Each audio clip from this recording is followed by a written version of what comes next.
Plastic के खिलौनों ने पर्यावरण को तबाह कर दिया है। जिन खिलौनों से हम खेलते थे, जिनसे हमें बहुत खुशी मिलती थी, वे धीरे धीरे हमारी धरती को जहरीला बना रहे हैं और सदियों तक चलने वाली समस्या छोड़ रहे हैं।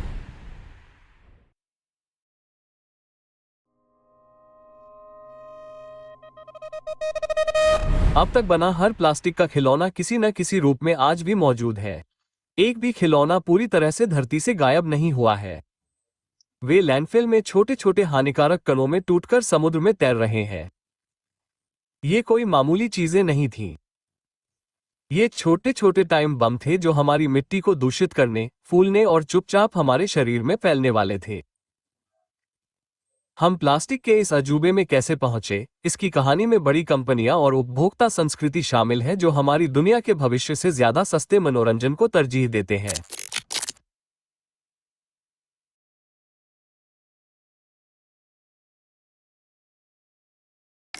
पीढ़ियों से खिलौने अक्सर प्राकृतिक चीजों जैसे लकड़ी, धातु, कपड़े से बनाए जाते थे। फिर प्लास्टिक क्रांति आई। इसकी शुरुआत पूंजीवादी वादे से हुई। खिलौने सस्ते, ज्यादा टिकाऊ थे और उन्हें कई तरह के आकार और रंग में बनाया जा सकता था। प्लास्टिक ने 1869 में बिलियर्ड बॉल में हाथी दांत की जगह ले ली। इसकी कीमत कम थी, इसे ढालना आसान था और लचीलापन, टिकाऊपन और वजन का बेहतरीन मिश्रण था।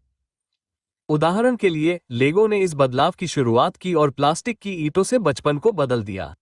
ये ईंटें हल्की, एक साथ रखी जा सकने वाली और कभी न टूटने वाली थीं। जब एक बच्चे की कल्पना ऐसी सही सामग्री से मिलती है तो क्या गलत हो सकता है? जवाब है, लगभग हर चीज। आज प्लास्टिक के खिलौनों का उत्पादन बहुत ज्यादा हो रहा है।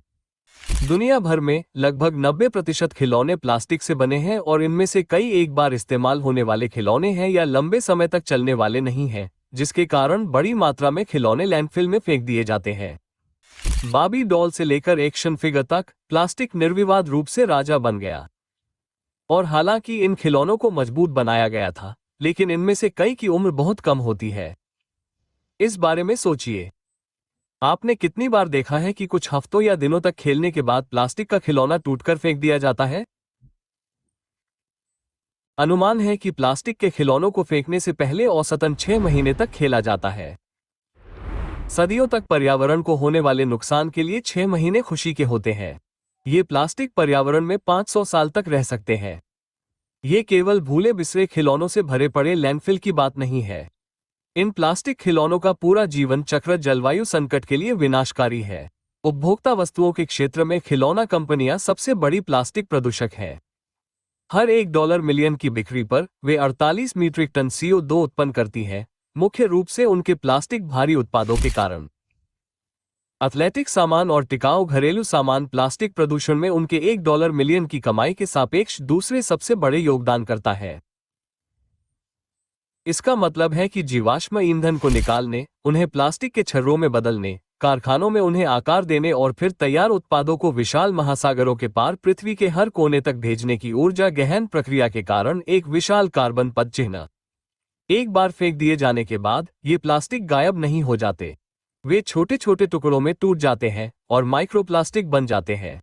प्लास्टिक के ये छोटे छोटे टुकड़े हर कोने, हमारी मिट्टी, हमारे मीठे पानी के संसाधनों और यहाँ तक कि जिस हवा में हम सांस लेते हैं, उस पर हमला करते हैं। वे खाद्य श्रृंखला में प्रवेश करते हैं और मछलियों, पक्षियों और यहाँ तक कि इंसानों के पेट में पहुँचते हैं।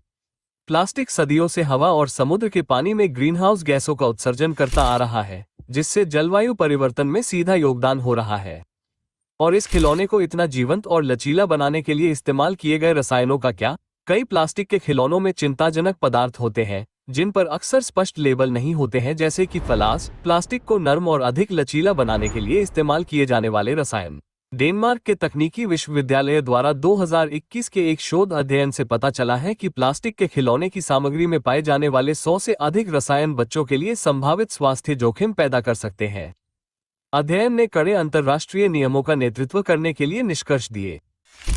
उदाहरण, बच्चों के खिलौनों में इस्तेमाल होने वाले कठोर, नरम और फोम प्लास्टिक सामग्री में पाए जाने वाले 419 रसायनों में से हमने 126 पदार्थों की पहचान की जो संभावित रूप से बच्चों के स्वास्थ्य को नुकसान पहुंचा सकते हैं, या तो कैंसर या गैर कैंसर प्रभावों के माध्यम से। उदाहरण समाप्त। और इन चौंकाने वाली खोजों के बावजूद संयुक्त राज्य अमेरिका में मौजूदा नियम बच्चों को रासायनिक योजकों के खतरों से पर्याप्त रूप से नहीं बचाते हैं।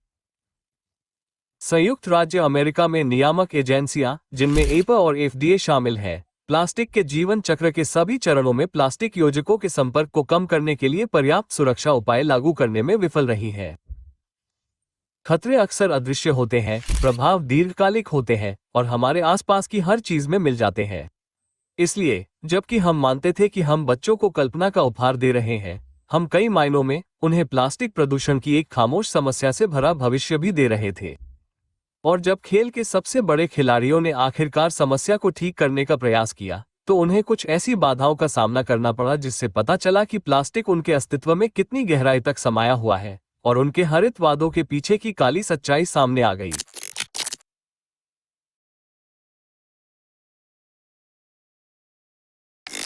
वर्षों से लेगो और मेटल जैसे कॉर्पोरेट दिग्गज अपने भारी प्लास्टिक संकट को हल करने के लिए जनता और नियामक दबाव का सामना कर रहे हैं। उन्होंने बड़े वादों, आक्रामक लक्ष्यों और यहां तक कि अत्यधिक प्रचारित स्थायी पहलों के साथ जवाब दिया है। अक्सर वास्तविक परिवर्तन लाने के बजाय जनता की चिंता को शांत करने के लिए अधिक डिजाइन किया गया। बाबी और हॉट व्हील्स के पीछे की ताकत मैटेल ने 2030 तक अपने सभी उत्पादों और पैकेजिंग में 100% रिसाइकिल करने योग्य या बायोबेस्ड प्लास्टिक मटेरियल को अपनाने का बड़ा वादा किया है।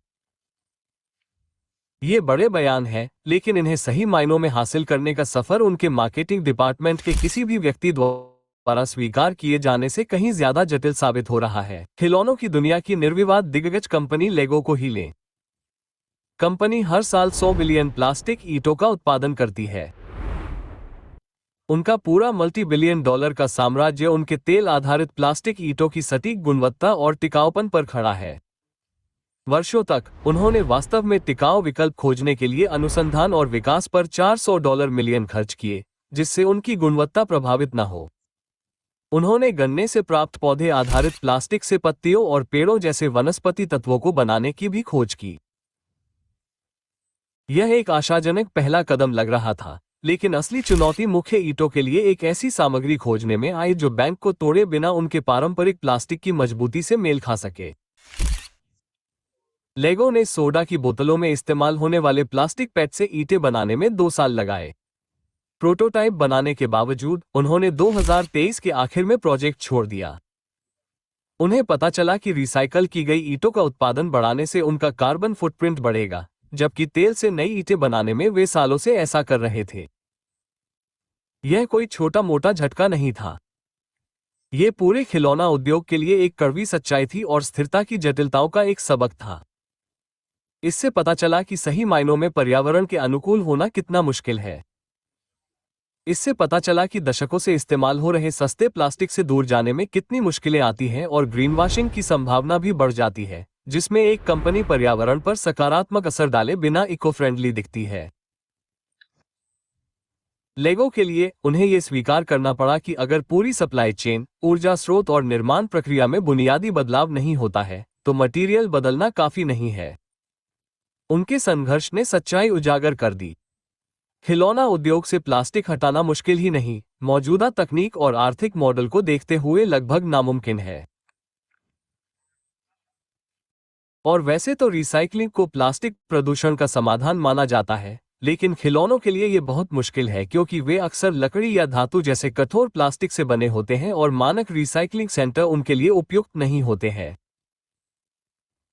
इस कारण अधिकांश प्लास्टिक के खिलौने लैंडफिल या जलाए जाने के लिए बनाए जाते हैं।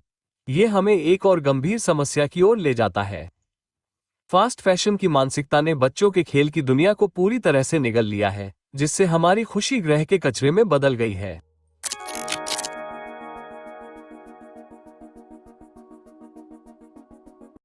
क्या आपने कभी गौर किया है कि खिलौनों का चलन कितनी जल्दी बढ़ता और गिरता है? एक हफ्ते में हर बच्चे के पास नवीनतम संग्रहणीय वस्तु होती है, तो अगले ही हफ्ते वह भूल जाती है, एक कोने में धूल जमा करती है या लैंडफिल के लिए दान के डिब्बे में चली जाती है।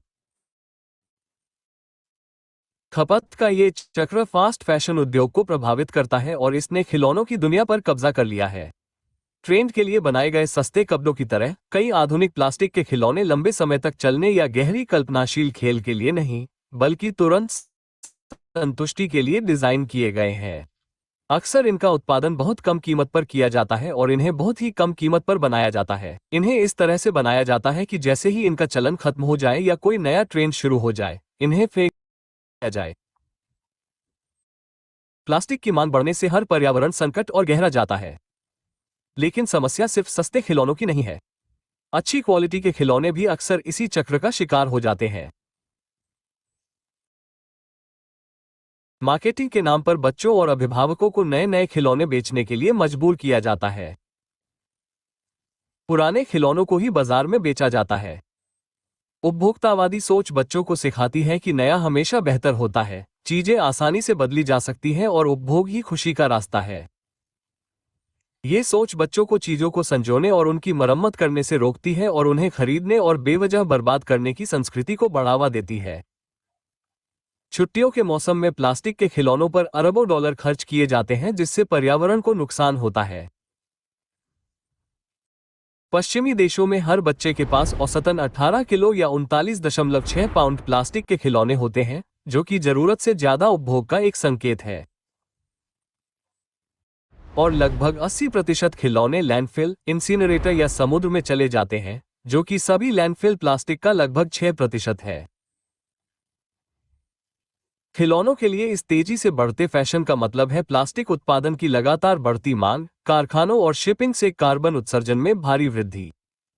कुछ समाधान मौजूद हैं, जैसे ग्रीन टॉय जैसी कंपनियां जो 100% रिसाइकिल दूध की बोतल के प्लास्टिक का उपयोग करती हैं, कचरे को कम करती हैं और एक स्थिरता बेंचमार्क स्थापित करती हैं। उनके उत्पाद पूरी तरह से रिसाइकिल करने योग्य हैं, जिससे पर्यावरण पर कम से कम प्रभाव पड़ता है। हालांकि टिकाऊ सामग्रियों पर स्विच करने के आर्थिक निहितार्थ महत्वपूर्ण है। बायो आधारित और रिसाइकिल सामग्री अक्सर अधिक महंगी होती है, जिससे ये खिलौने बहुत महंगे हो सकते हैं। ऊपर समीक्षा की गई सभी बातों के बाद केवल थोड़ी सी हरी सामग्री खोजने से खिलौना उद्योग के व्यवसाय मॉडल द्वारा उत्पन्न मूल खतरे का समाधान नहीं होगा। ये पता चला है कि प्लास्टिक के खिलौनों की चमकीली, मजेदार दुनिया का एक बहुत ही काला पक्ष है। यह एक स्पष्ट चेतावनी है कि खुशी लाने के लिए बनाई गई सरल चीजें भी हमारे ग्रह, हमारे स्वास्थ्य और हमारे बच्चों के भविष्य को बहुत बड़ा नुकसान पहुंचा सकती हैं, जब उनका मजा खत्म हो जाता है। ऐसे महत्वपूर्ण और कभी कभी संवेदनशील विषयों पर वीडियो बनाने के लिए सही माहौल की जरूरत होती है, और यहीं पर एपिडेमिक साउंड की भूमिका आती है। वे हाई क्वालिटी के रॉयल्टी फ्री म्यूजिक और साउंड इफेक्ट की एक विशाल लाइब्रेरी तक तुरंत पहुंच प्रदान करते हैं, जो पूरी तरह से कवर है। लाइसेंसिंग की परेशानी से छुटकारा पाएं और अपने संदेश को आत्मविश्वास के साथ लोगों तक पहुंचाएं। अपने वीडियो को प्रोफेशनल साउंड के साथ शानदार बनाने के लिए नीचे दिए गए लिंक पर क्लिक करें। क्या आप ऐसे और वीडियो चाहते हैं जो ये समझाएं कि व्यापार की दुनिया में वास्तव में क्या चल रहा है? सब्सक्राइब बटन दबाएं, नोटिफिकेशन चालू करें ताकि आप हमें